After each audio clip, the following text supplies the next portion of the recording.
Okay, welcome, welcome, listeners, to the Iris and Jose Project, Deep into the Shallows.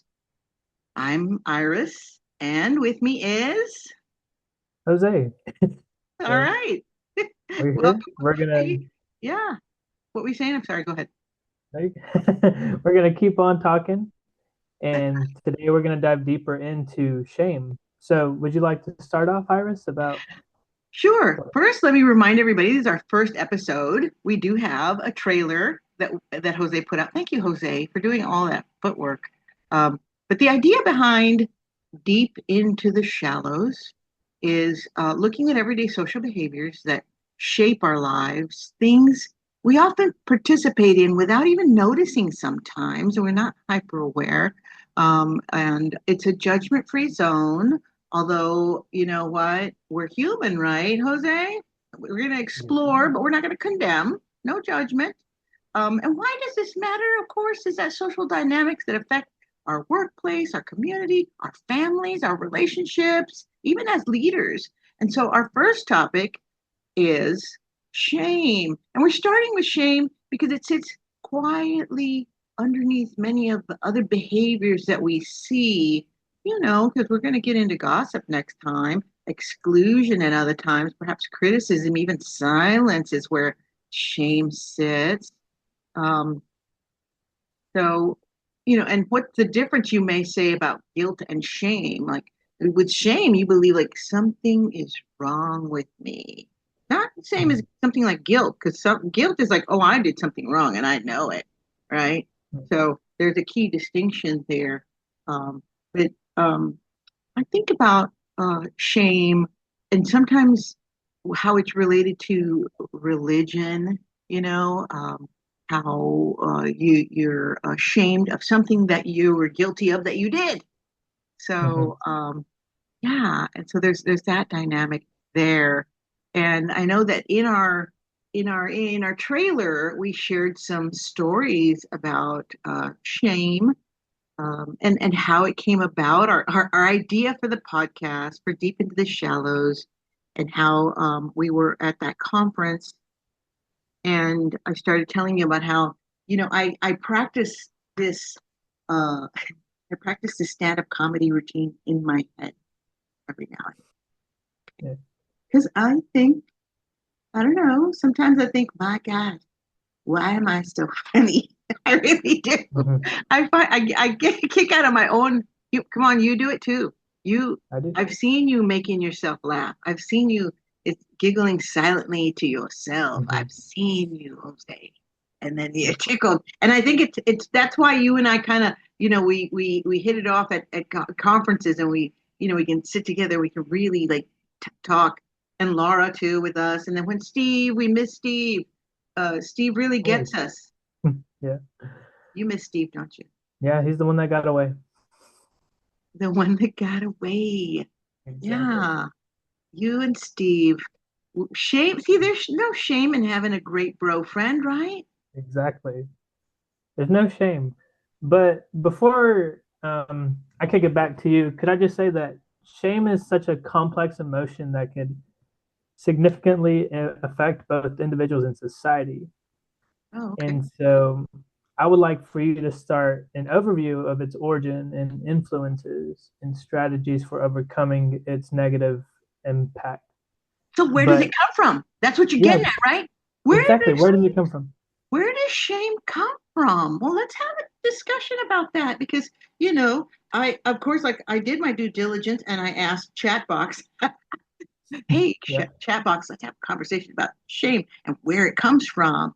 And really, and this is, I truly believe that it stems from, when we're very young, because we're born naked, yo. We're not embarrassed or shame. Babies don't know shame. They just are babies, little tiny Exactly. humans, little Mhm. blobs of human, and we're born naked, and we're not worried about how we look or anything. Babies are just Mhm. babies. Well, what happens from the time that are a baby to the time that you like start interacting socially with people that all of a sudden you have this shame, and not everyone develops it, right? So it comes from usually being called out, depending on your home life, right? It's your Mm, home life and what's going on there. I know from my part, being a big family, it's very easy to feel neglected, right? mm, And yeah. have that pecking order because I was one of the younger ones. It's like I'm number six, and then I've got a number seven sister, and then we Mm, adopted a boy who was number eight. And of course, mm. I don't think he knows shame because he was spoiled. We all spoiled him so badly, and we should probably talk about being spoiled in one of our episodes. Write that one down, Yeah, Jose. yeah. Write that Well, down. It's genius. Anyway, got it. being spoiled. Um, so I know that it can come from these dynamics, those home dynamics, either, you know, uh, being castigated to that point where like, how, don't do that. I told you not to do that, or I don't know, shoot, it could be something worse. I don't know. I don't remember how shame was Exactly. instilled because I was a mere child. I don't have memories of exactly how it was drilled down into me or beaten into me or whatever it would happen to make me feel shame. But it is from feeling neglected oftentimes as a child. You Mhm, start feeling shame, and then also, being teased by your siblings, mhm. not feeling loved by people. With so many kids in a family, it's easy to not feel loved or worthy of attention, those sorts of things. I could tell you chomping at the bit. You were going to say something. Exactly. You are right. You're calling me out right now. But no, so like when it comes to calling out, behaviors or stuff like that, that's essentially criticism. And so like sometimes with me, since I'm also one of the babies in the family, um, like if my older brother was behaving so well at the family function and there I was running around, my mom would be like, behave, like stop running around, like sit here with me. So you're not only Give being it called Winsa. out, Give it exactly. Winsa. Oh, now Yeah, you're making your mom feel embarrassed and ashamed. exactly. She's like, I can't handle that kid. And she could. She still does. But Oh, yeah. Nothing's worse, though. Time out real quick. I want go you to for it. continue. Hold your thought because Uh-huh. nothing's worse than having your parents talk smack about you at a party with family. Like, look at them. Oh, Mm, my God. And you won't believe what they did. And I think that now we're getting to how shame develops. It's like, oh, my God, my mom's talking smack with her comadre or my aunt or somebody. yeah. Lordy, is that where you were going to go with that? I didn't mean to take the wind out of your sails. No, but you're kicking right to what I want to talk about. And so sometimes I remember misbehaving, and then she'd be like, usually he's not like this. But then there was this one time he did this and that. And I mean, it's been so many years, so it's like I don't know any specific stories, Well, it's but like that like, Eddie Murphy. It's that Eddie Murphy uh-huh, bit, right? Where uh-huh, the mom's talking to like on the phone, like you won't believe where I walked in the bathroom and he had his bleep in the sink. uh-huh. What was he Yeah, doing with that in the sink, washing his, anyway. So exactly. uh, no one wants the world to know their most like your mom popped in there and you blew it into the bathroom, busted down the door into the bathroom. I Exactly. don't know if your mom's ever done that to you, like bust down the door and caught you maybe like, you know, doing stuff. I Doing don't want stuff to you weren't like supposed to shine a do. light on weird stuff, Jose. All our secrets. I don't want to shame you right now Exactly. in this very recording, but Yeah. um, uh, yeah, moms and dads That too, yeah. and sisters. Yeah, it was rough, like with two older brothers sometimes, because your mom would sometimes show love, or even your dad, and they would be like, "Oh, he's such a smart boy," and then out of nowhere, your older brother's like, "No, he's stupid, he's dumb," and it's funny sometimes, but it Being that funny. criticism kind of hit really hard sometimes, and sometimes I was like, I am unworthy right now, like of that compliment or of the love that was just shown to me. So this is so this is the idea too. Like, how do we overcome that shame? I know we kind of skipped over a little bit. Like, how does it manifest with you? You're already calling out how it affects our relationships, right? Like your mom's there Mm-hmm. trying to pay you a compliment and be very nice to you and encourage whatever behavior it was that you were, because that is a positive reinforcement. When you get that positive reinforcement, that's always helpful in encouraging good behavior. Catch them being good, right? And and I remember a friend of mine, he said he loved washing dishes. We worked together in adult ed. He was not my age. Maybe he was like a few years younger than me, but he would tell me, "Oh, I love washing dishes." He said, "I know what exactly where it came from." He said, "When I was little, my mom, I'd get a chair and I'd start washing the dishes for her. She'd set it up like here's the soapy water and here's the rinse water." And he said she'd stand behind him and say, "Oh, look, everyone, he is doing such a good job." Like a little 3-year-old washing dishes, right? Yeah. Really carefully. He's so careful. He does such a good job. He loves it. And then imagine like the aunt standing there and the mom's, praising. And so what does that do for that kid's esteem, man? And it is reinforcing a positive behavior. And so in his head, he's like, I am the king of dishwashing. I'm gonna continue to wash dishes. That mom was a genius, okay? Because she Exactly. raised at like the county county award winning dishwashing man. And so that who does what mom doesn't want that? But most of the time, what ends up happening is, and I remember because I've seen, that guy, the one that puts the towel on his head that talks like his mom, and I sound that's exactly. I know his name, but I don't, I don't want to call him, shout out to Yeah. Campesano here, but Uh-huh. that's my mom. All the like, quítateme de aquí, estás haciendo Yeah. un mugrero, pues qué, bleep. Was she, qué chingados. That was her Yeah. favorite word. Estás haciendo, quítateme de aquí, you know. Yeah. So that's totally like makes you feel like a heel. That's terrible. So, you Yeah. know, that's certainly not going to encourage anybody to help. Even if a kid makes a mess, say, well, you're doing a great job. You're spilling a little bit of water, but that's okay. We'll clean it up. You can. How about if I get them Mhm. up and you clean it up? Like now you're doing it in a positive way. But um, but yeah, culturally, in that cultural Mhm. dynamic of sort of put down, I think that's where some shame comes from for sure.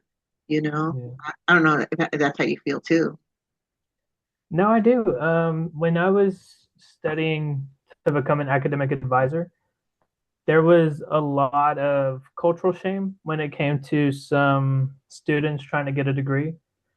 So, for example, in the Asian culture, it's like, majority of those families want some high paying professions like being a doctor or something like that.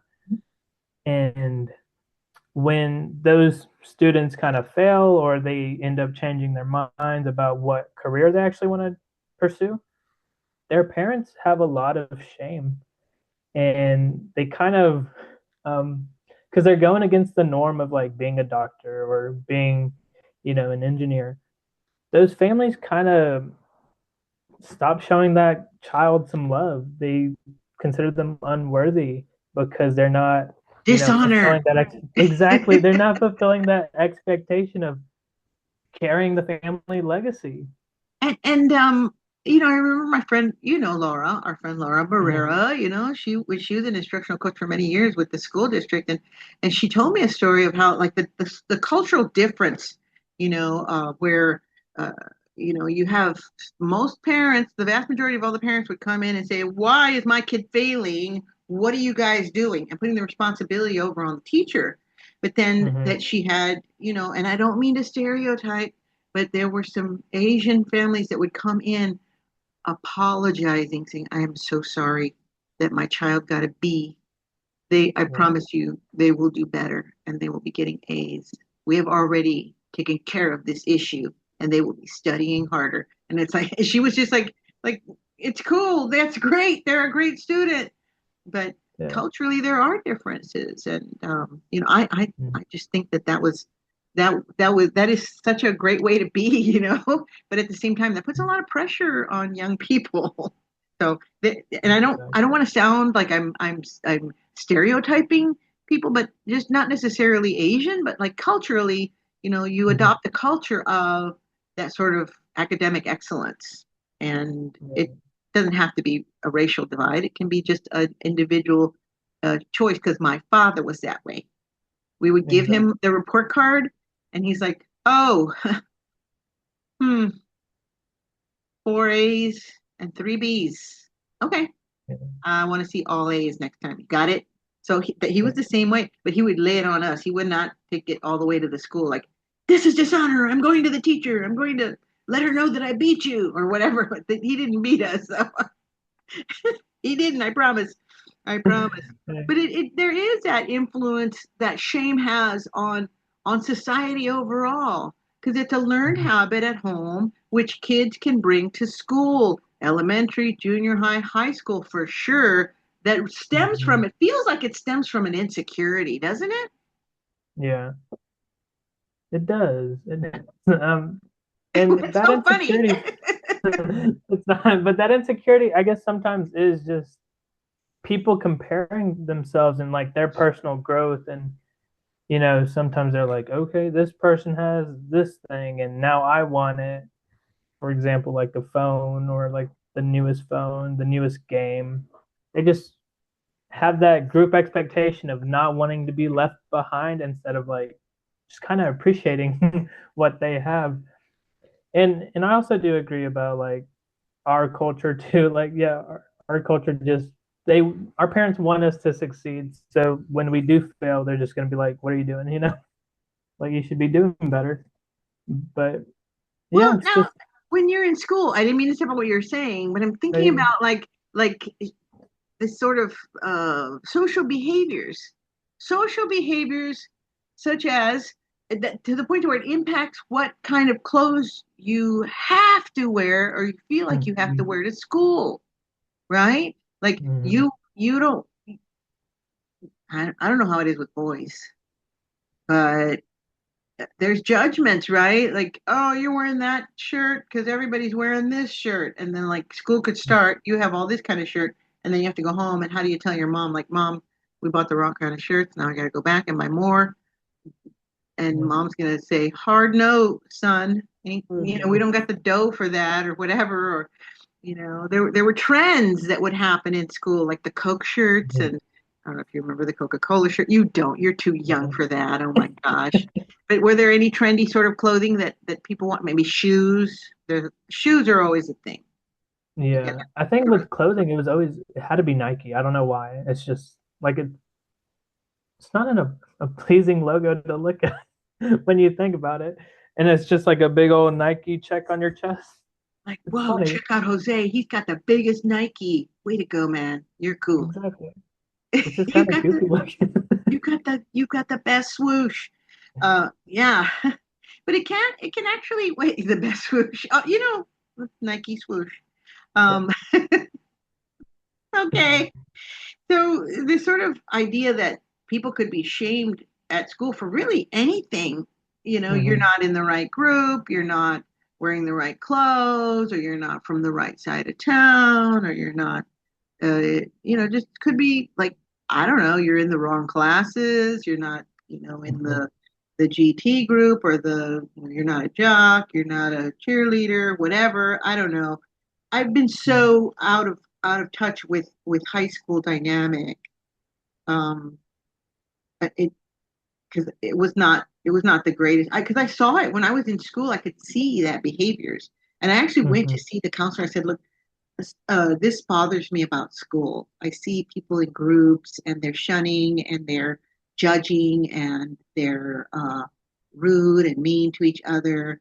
And I don't think the Hmm. counselor really cared. Don't even remember if there was an answer. Like, it's okay. It'll all be all right.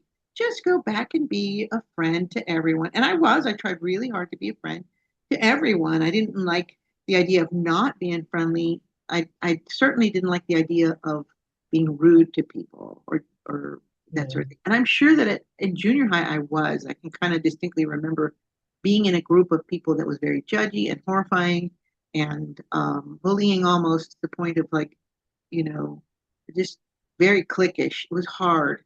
And when I went into Yeah. high school, I think I made a commitment to myself, like, don't do that anymore, to where I broke Yeah. with friend groups and just was a friend to everyone.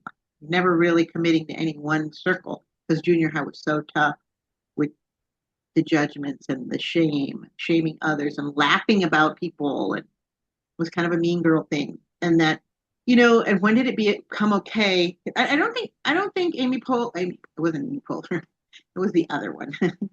um, the whoever wrote, I can't remember her name right now. I can see her glasses, 30 Rock.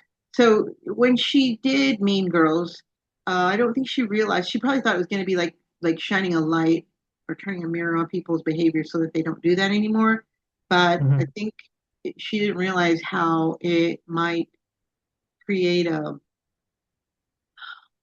know, like people emulate that in certain places. Like, oh, Mm, y'all are like the Mean Girls. It's like, oh wow, you think so? Like it's a good thing. yeah. It's not a good thing, but some people take it like it is. And it's horrifying. It's horrifying. No one ever worked through the way they did in the movie. I don't know if you have you seen the movie Mean Girls? Yes, I love the movie Mean Girls. I'm not You gonna love it? lie. Yes. Okay. Yes. It's just funny.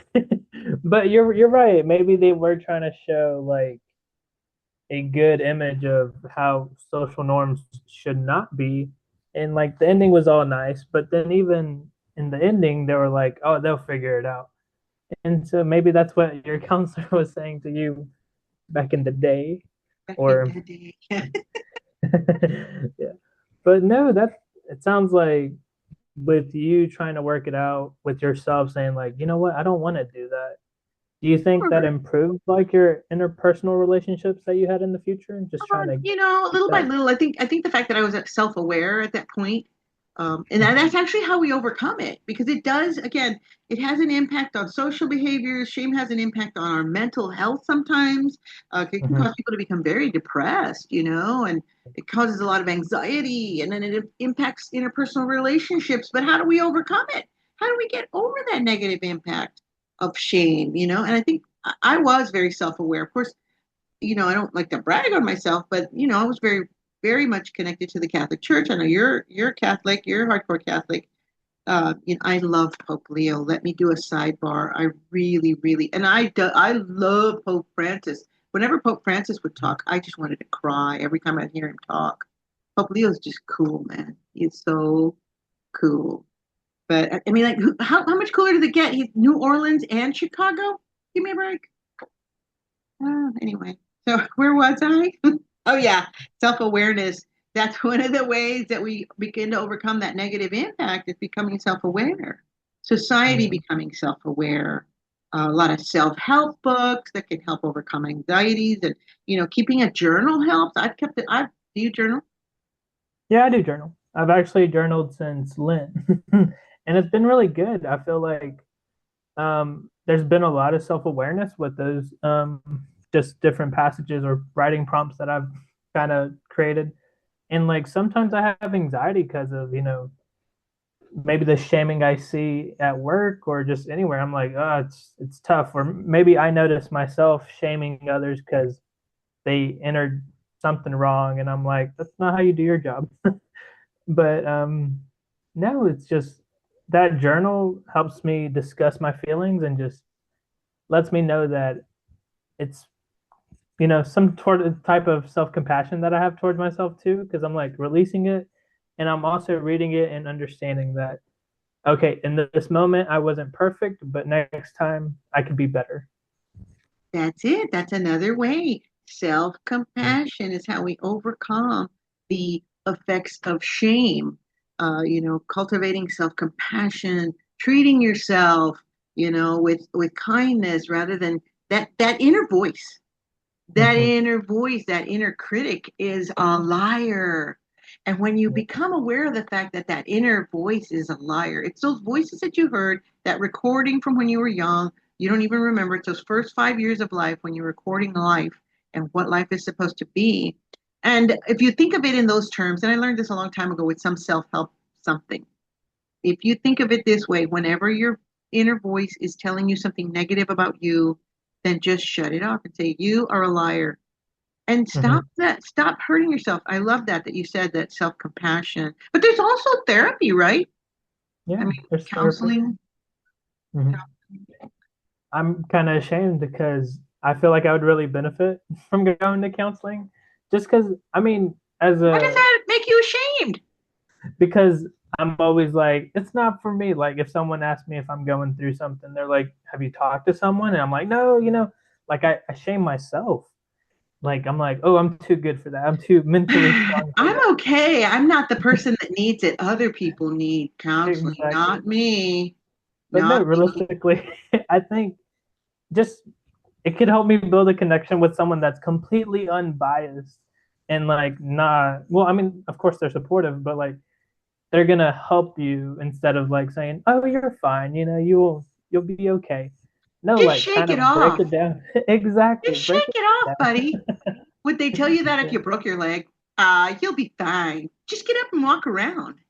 And the pain of past wounds can be as Hmm. real as that broken leg. That's why people begin to self-medicate. That's why people get into alcohol and dulling the pain. It's a very real pain. Even Tylenol will help that emotional pain. That's why there's the drug industry is so huge because we're all wounded spirits walking around. Instead of going to counseling, we Yeah. or you know, finding a circle of people to talk to that understand and can help you with your self compassion and with your self help. But also, again, and which brings us to building connections, right? Finding a like minded Hmm. group, like what we're doing here, you and I. We found ourselves having these very robust and extremely funny conversations. Hmm. I think we're Exactly. funny. Uh, Yeah. but when you have people that are supportive around you, it really does help. And then, It of does. course, you know, sharing experiences, and you'll find you're not alone. That people have had those same challenges. Because you Hmm. journal now, I've been journaling since I was in junior high because of the fact that I began my self awareness back then. Thinking Hmm. about religion and spirituality and how the forever of promise of forever in heaven is the same as Hmm. like the promise of never, like there's no beginning, no end. That's the same thing as nothing, never. So that kind of like broke my brain at that age. And so I started like journaling about all these things that would flood my brain. I don't know if you ever had that happen. No, I have not. But I mean, Never? that's good. Maybe one day they'll hit. Maybe. And so then, of course, we get to mindfulness practices, right? Hmm. Practicing mindfulness is something that I think in general, socially, everyone in society, if we were just mindful of our words, our deeds, I think we're Hmm. getting far away from that right now because people are like kind of devil may care, and you see in the news and on these reels just the most horrifying things that are happening. It's like the floodgates of hell were opened, and people are being consumed by demon spirits that make them do the most vile and horrifying things. But when we're mindful, we recognize that our words, our deeds, our acts, our omissions have an impact on others too. So Hmm. um, that sound means that we are running out of time. So if you want to make a last statement and we can close it up. Yeah. So my last thought is like shame is gonna have some negative effects on your life. It could impact your identity, your social behavior, for sure your mental health. Speaking from experiences, that was one of my problems. Like it kind of led to depression and addiction. But I'm glad I built a connection with others and kind of had more self compassion for myself and gave other people grace because I know I have been given that grace too. Wow. That that's really good. That's very touching. That's Thank you. really, really nice. And so this was our piece on shame. The next episode is going to be about It's gonna gossip, about it's gonna be gossip, about gossip and chismes. gossip.